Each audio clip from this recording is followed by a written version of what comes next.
आज विश्व योग दिवस 21 जून के इस पावन पर्व पर प्रयास क्लासेज सीकर की ओर से आप सभी का अभिनंदन, सुस्वागत, आप सभी को प्रणाम। मैं पतंजलि योगपीठ हरिद्वार की ओर से भी आप सभी का स्वागत और अभिनंदन करता हूं कि मुझे भी प्रयास क्लासेज सीकर के इस बड़े परिवार में सम्मिलित होने का अवसर मिला। तो आप सभी को बहुत बहुत धन्यवाद। शरीर को पूर्ण स्वस्थ रखने के लिए हमारे ऋषि मुनियों ने बहुत बड़ा योगदान दिया, जिसमें महायोगी शिव, योगेश्वर भगवान श्री कृष्ण, महर्षि पतंजलि, अनेक ऋषि मुनियों ने अपनी सहभागिता निभाई। और वर्तमान में 21 जून को विश्व योग दिवस के रूप में प्रतिस्थापित करने के लिए संयुक्त राष्ट्र संघ के 69वें सत्र में देश के हमारे प्रधानमंत्री जी ने भी अपने विचार व्यक्त किए थे और उनके योगदान से ही 21 जून को विश्व योग दिवस के रूप में मनाया जाता है। हमारे गुरुदेव जी श्री रामदेव जी ने भी योग को घर घर तक पहुंचाने के लिए स्कूलों में, कोचिंग संस्थानों में, गांव में, शहर के अलग अलग जगहों पर योग शिविर और योग क्लासेस संचालित की हैं। तो इस शरीर को पूर्ण स्वस्थ रखने के लिए आज का सत्र हम प्रयास के साथ करो योग रहो निरोग को संचालित करते हैं, शुरू करते हैं। आज का सत्र प्रारंभ करते हैं। तो सबसे पहले हम गहरा लंबा श्वास लेकर प्रणव ध्वनि ओम का उच्चारण करेंगे। अंगूठा और तर्जनी का अग्रभाग मिला हुआ हो, घुटने पर दोनों हाथ रहेंगे। अर्ध पद्मासन, एक पैर नीचे एक पैर ऊपर रख करके हम बैठें। जो घुटने, जिनके घुटनों में दर्द रहता है वो घुटने ना मोड़ें। कुर्सी पर या अपनी व्यवस्था अनुसार, अपनी सुविधा अनुसार वो बैठ सकते हैं। हल्की आंखें बंद रहेंगी। 3 बार गहरा लंबा श्वास ले करके प्रणव ध्वनि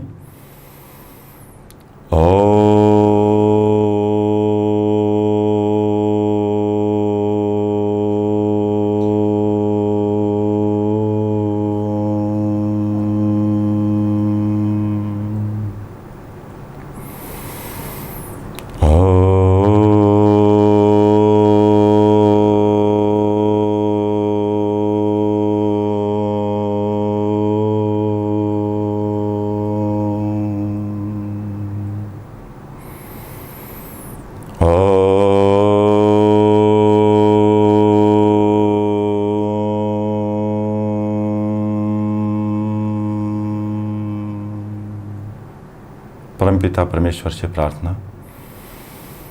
ओम सम गच्छध्वं सम वदध्वं सम वो मनांसि जानताम देवा भागम यथा पूर्वे संजानना उपासते।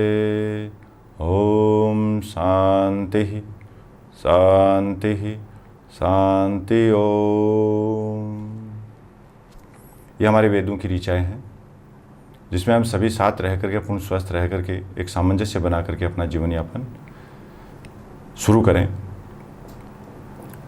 वर्तमान में जो कोरोना की बीमारी पूरे विश्व में फैल रही है, तो उससे निदान पाने के लिए वैसे हर जगह है योग शिविर लगाए जाते हैं। आयुर्वेद के अलग अलग औषधियों का प्रयोग किया जाता है, अलग अलग तरह के काढ़े बनाए जाते हैं। जिसमें हमारे अंचल में गिलो, जिसको अमृता बोलते हैं, हर घर में नीम के पेड़ों पर, खेत की बाड़ के ऊपर सब जगह उपलब्ध हो जाते हैं। उसकी पहचान ये है, उस बेल की तरह एक दूसरी भी होती है। यदि उसको हम तोड़ें तुरंत टूट जाती है, इसका मतलब वो गिलो नहीं है। गिलो की बेल की जो लकड़ी होती है उसमें रेशा होता है, उसको हम तोड़ते हैं तो टूटती नहीं है। और जो टूट जाती है उसमें दूध निकलता है, इसका मतलब वो गिलो नहीं है। उसको रगड़ेंगे तब वो टूट जाती है। लाल कलर के उसमें बीज आते हैं और फूल बनता है, तो वो असली गिलो है। पान जैसे उसके पत्ते होते हैं। एक बिलान यानी 8 अंगुल के लगभग उसको तोड़ करके, कूट करके 1 गिलास पानी में उसको डाल दें। 5-7 तुलसी की पत्तियां हों वो रहें, 1-2 काली मिर्च या लौंग भी डाल सकते हैं। वो जब चौथाई बचे तो परिवार के मेंबर, छोटे बच्चों को आधा चम्मच, 1 चम्मच, बाकी थोड़ा थोड़ा सब उसको नियमित ले सकते हैं। तो इससे हमारी रोग प्रतिरोधक क्षमता बढ़ती है। बाकी हमें आज का जो सत्र है उसमें जो योगासन प्राणायाम करेंगे उससे हमारी रोग प्रतिरोधक क्षमता वैसे ही बढ़ेगी। तो कोरोना से हमें डरना नहीं है। प्रयास के साथ करो योग रहो निरोग से हम जुड़ करके हमारे सभी रोगों का निदान कर सकते हैं। तो सबसे पहले भस्त्रिका प्राणायाम करेंगे। पेट के ऊपर का भाग, गर्दन के नीचे का भाग, हमारे जो फेफड़े हैं, पसलियाँ हैं, जो वायुकोश हमारे जो लंग्स हैं उनके लिए, क्योंकि वायुकोश लगभग 40% ही खुले रहते हैं, तो उनके लिए हम भस्त्रिका प्राणायाम करेंगे तो कभी भी हमारे शरीर के अंदर दमे की जो बीमारी है वो कभी नहीं होगी। तो धीरे धीरे गहरा लंबा श्वास लें, धीरे धीरे वापस छोड़ें। हल्की आंखें आपकी बंद रहेंगी, लेकिन आप लोग सभी सीख रहे हैं और अच्छी तरह से देखें और सीखें। उसके बाद में आंखें बंद करके श्वासों पर ध्यान केंद्रित करके धीरे धीरे गहरा लंबा श्वास लेना और धीरे धीरे वापस छोड़ना, धीरे धीरे वापस छोड़ें। एक श्वास को लेने में 3 से 5 सेकंड लगते हैं, लेकिन पेट की कोई हरकत ना हो, श्वास हमारा केवल फेफड़ों वाले भाग में जाए। इसके बाद में हम अगला जो प्राणायाम है वो कपालभाति करेंगे। भस्त्रिका प्राणायाम श्वास से संबंधित रोगों के लिए हो गया, और कपालभाति प्राणायाम पूरे शरीर के लिए और पेट के जो अंग हैं उनके लिए। कपालभाति प्राणायाम श्वास बाहर छोड़ना और पेट को अंदर लेना है। पूर्ण स्वस्थ व्यक्ति 1 सेकंड में एक बार श्वास को बाहर छोड़ना और पेट को अंदर लेना। जिनकी एज उम्र 50 से ऊपर है या बीपी की प्रॉब्लम रहती है तो उसको 1 मिनट में 30 से 40 बार इसको दोहराएं। फिर से देखें अच्छी तरह से, श्वास अंदर भरा, फिर श्वास को बाहर छोड़ेंगे। हमें केवल श्वास बाहर छोड़ने पर ही ध्यान देना है।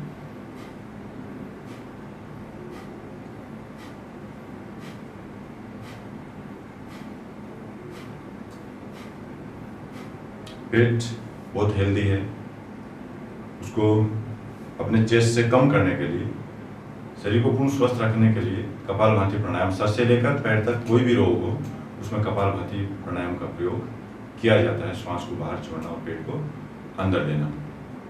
इसके बाद हम अनुलोम विलोम क्रिया करेंगे। जो गर्दन के ऊपर के भाग हैं, आँख, नाक, मस्तिष्क, तो दाहिने नाक को दाहिने हाथ के अंगूठे से बंद करेंगे। बाएं नाक से गहरा लंबा श्वास लेंगे, फिर बाएं को बंद करके दाहिने से धीरे धीरे श्वास को छोड़ेंगे, फिर दाहिने से लेंगे, फिर दाहिने को बंद करके बाएं से श्वास को बाहर छोड़ेंगे। ये क्रिया कंटिन्यू चलती रहेगी। बाएं से लिया, दाहिने से छोड़ा, दाहिने से लिया, बाएं से छोड़ा, कंटिन्यू आप करते रहें। अनुलोम विलोम प्राणायाम से आंखों की रोशनी हम बढ़ा सकते हैं, चश्मे लगे हुए तो चश्मे उतार सकते हैं। मस्तिष्क में जो वर्तमान में प्रॉब्लम आती है, सरदर्द की, माइग्रेन की जो प्रॉब्लम वो रहती है, तो जो नसें ब्लॉक हो जाती हैं वो भी खुल जाती हैं, और अंदर सर के अंदर जो गांठें होती हैं, कपालभाति प्राणायाम और अनुलोम विलोम प्राणायाम करने से वो गांठें भी पिघल जाती हैं। डॉक्टरों के पास इनका इलाज ऑपरेशन है, जो पूर्ण रूप से स्थायी नहीं होता, उस रोग का निदान नहीं है। लेकिन कपालभाति प्राणायाम और अनुलोम विलोम प्राणायाम मस्तिष्क के लिए और आंखों की रोशनी बढ़ाने के लिए बहुत ही कारगर है। इससे वो जो रोग है वो पूर्ण रूप से क्योर हो जाता है। उसके बाद हम भ्रामरी, उद्गीत और ध्यान करेंगे। तो भ्रामरी में तर्जनी माथे पर, दोनों आंखों के नीचे नाक के बाजू में अंगुलियां रहेंगी, कान हल्का बंद रहेगा, इस तरह से हल्का अंगुली से दबाएं। 3 बार भंवरे की गुंजन की तरह मुंह बंद रहेगा।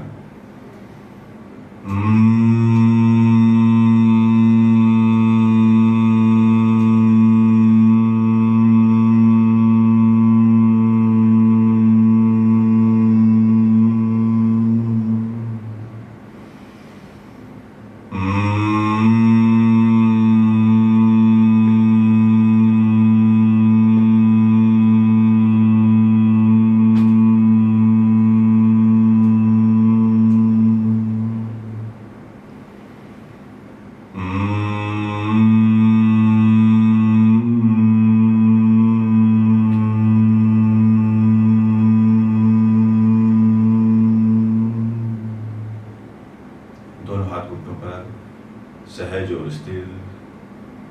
वैसे हम सभी प्रयास के साथ जुड़े हैं, तो प्रयास करें कि हम पूर्ण स्वस्थ हों। हमारा मन मस्तिष्क, तन और मन दोनों का सामंजस्य बना रहे। दोनों आंखों के बीच में देखने की कोशिश करेंगे। प्रकाश पुंज दीपक की लो की तरह धीरे धीरे जल रहा है और मेरा पूरा शरीर प्रकाशमान हो रहा है। मैं अपने लक्ष्य की ओर, मेरे जो प्रयास हैं सतत आगे चलते जाएं, बढ़ते जाएं। मैं अपने कर्म क्षेत्र में आगे बढ़ूं, मेरा जो लक्ष्य है उसको मैं प्राप्त करूं। इस शरीर पर सबसे पहला अधिकार मेरी मातृभूमि का है। उसके बाद मेरे माता पिता और गुरु का, उसके बाद मेरा स्वयं का। तो तन और मन दोनों में सामंजस्य रहे।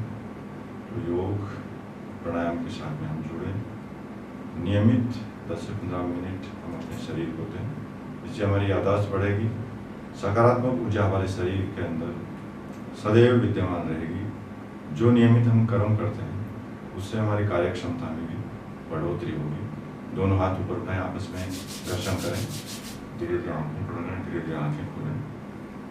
अभी हम आगे के कुछ आसन दोहराएंगे। उसमें सबसे पहले दोनों पैर सामने खोलें। यह दंडासन,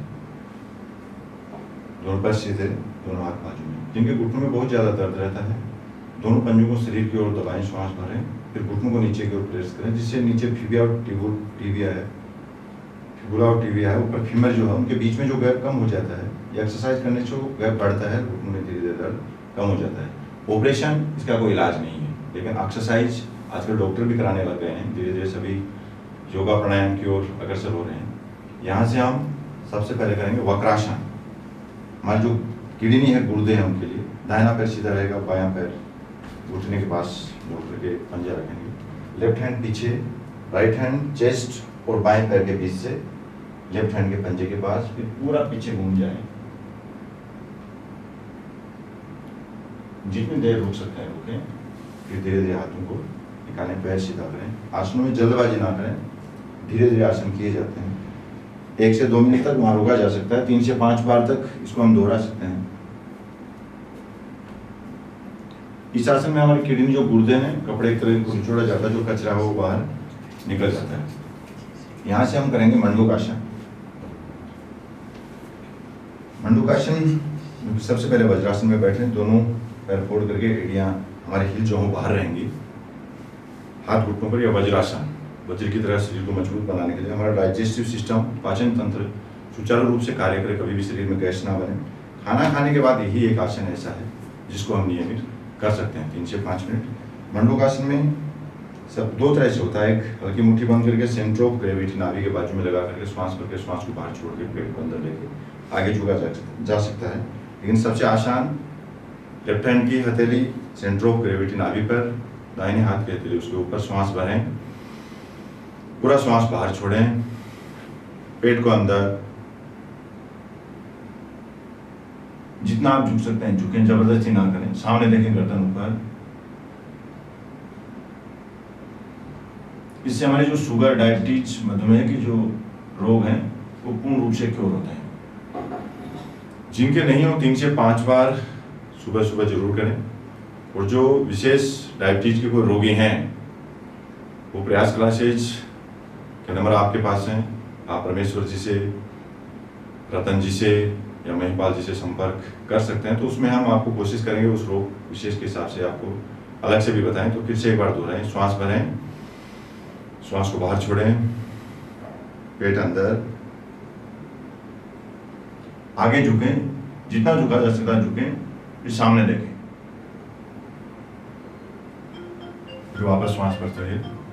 अब जिनके धरण दिख जाती है उसमें भी ये कारगर है, जो नोली में खिंचाव आ जाता है उसके लिए बहुत उपयोगी है। पेट जो हेल्दी होता है उसके लिए भी बहुत उपयोगी है। जो वज्रासन में नहीं बैठ सकते, वज्रासन में जिनके बहुत ज़्यादा घुटनों में दर्द रहता है वो वज्रासन में ना बैठे, वो चेयर पे बैठ करके भी इस क्रिया को कर सकते हैं। हमारे पैर उस समय भी यही पोस्चर रहता है, उस समय भी ये क्रिया की जा सकती है। बच्चों की हाइट बढ़ाने के लिए यहाँ से सुप्त वज्रासन होता है, पीछे लेट करके। यहाँ से शशांक आसन, पेट की चर्बी के लिए। श्वास भरते हुए हाथ ऊपर, श्वास छोड़ते हुए हाथों को नीचे,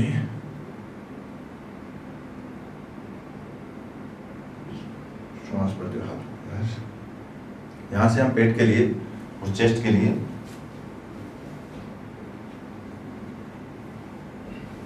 ये मकरासन,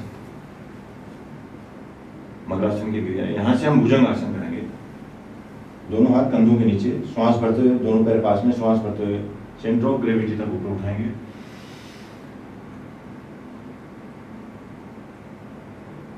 जितनी देर रुक सकते हैं रुके, फिर श्वास छोड़ते हुए नीचे।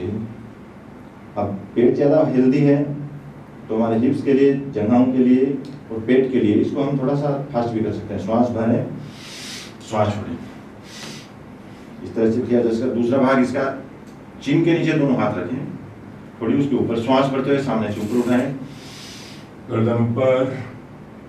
पेट के लिए जिनके बहुत ज़्यादा कमर में दर्द रहता है वो इस क्रिया को ना करें। धीरे धीरे वापस नीचे। पेट के लिए इसको थोड़ा फास्ट भी किया जा सकता है।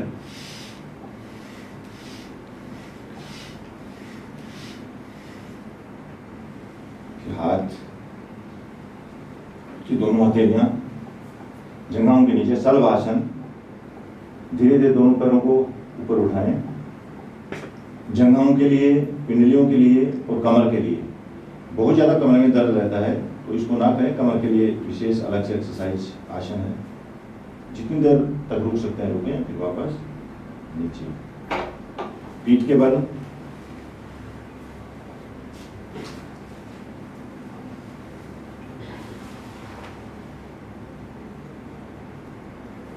दोनों पैर में 1 से 1.5 फीट का फासला, दोनों हथेलियां बाजू में, गर्दन सीधी। सुखासन, शवासन, शरीर को पूर्ण स्वस्थ रखने के लिए, स्थिर रखने के लिए, जो भी शरीर में खिंचाव है शरीर को पूर्ण रूप से ढीला छोड़ दें और श्वास प्रश्वास धीरे धीरे सामान्य रहे। पैर के अंगूठे से लेकर के सर तक हर अंग के ऊपर ध्यान केंद्रित करें कि मेरे सभी अंग पूर्ण स्वस्थ हैं। तो यहाँ से हम कमर दर्द के लिए मरकट आसन, दोनों पैर खोल दोगे, दोनों हाथ बाजू में। कमर में कैसा भी दर्द हो उसके लिए सबसे कारगर आसन मरकट आसन। इसके मैं आपको 2 भाग बताऊंगा। सबसे पहला, दाहिनी तरफ गर्दन, बाईं तरफ एक पैर के ऊपर दूसरा पैर। 3 से 5 सेकंड रुकें, फिर दोनों पैर सीधे, गर्दन बाईं तरफ, दोनों पैर दाहिनी तरफ।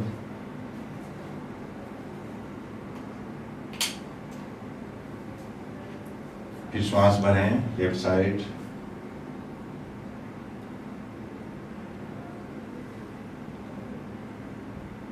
गर्दन ऊपर आती है तब श्वास छोड़ दें, साइड में जाती है तब श्वास भरें। दूसरा, इसमें पैरों को खोलें, आप घुटना वो पंजे पे आएगा।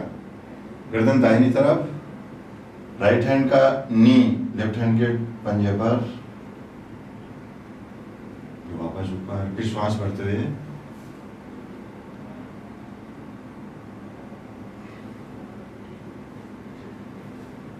जब भी हम बैठें, बाईं तरफ से करवट लेके हाथ का सहारा देकर बैठे। हम जब भी सीधे बैठते हैं तो हमारे पेट के अंदर दर्द होने लगता है। जो नोली है, धर्म की जो शिकायत है वो इसीलिए होती है।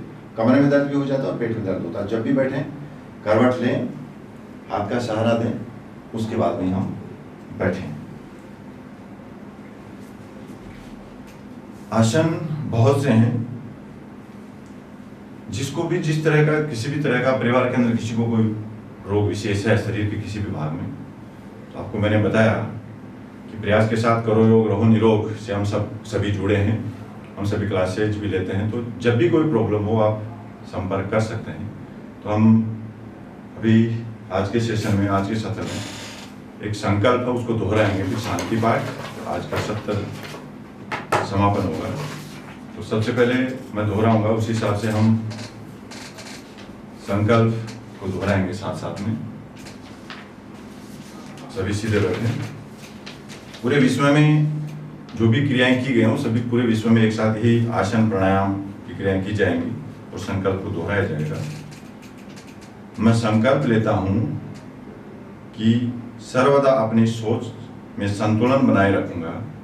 ऐसी मन स्थिति मेरे उच्चतम आत्म विकास की असीम संभावनाएं प्रदान करती हैं। मैं अपने कर्तव्य निर्वाह के प्रति, कुटुंब के प्रति और अपने कार्य के प्रति तथा समाज व समूचे विश्व में शांति, स्वास्थ्य और सौहार्द के प्रसार के लिए कृत संकल्प हूँ। शांति पाठ से पहले मैं उन शहीदों की शहादत को नमन करता हूँ। आप सभी को साथ लेकर आप सभी उन शहीदों की आत्मा को परमात्मा शांति प्रदान करे और हम सभी में वही जोश प्रदान करे जो उन शहीदों में था, जो मातृभूमि के लिए शहीद हो गए। तो सभी आंखें बंद करके उन शहीदों की शहादत को नमन करें। भगवान से प्रार्थना करें कि उनकी आत्मा को शांति प्रदान हो। ओम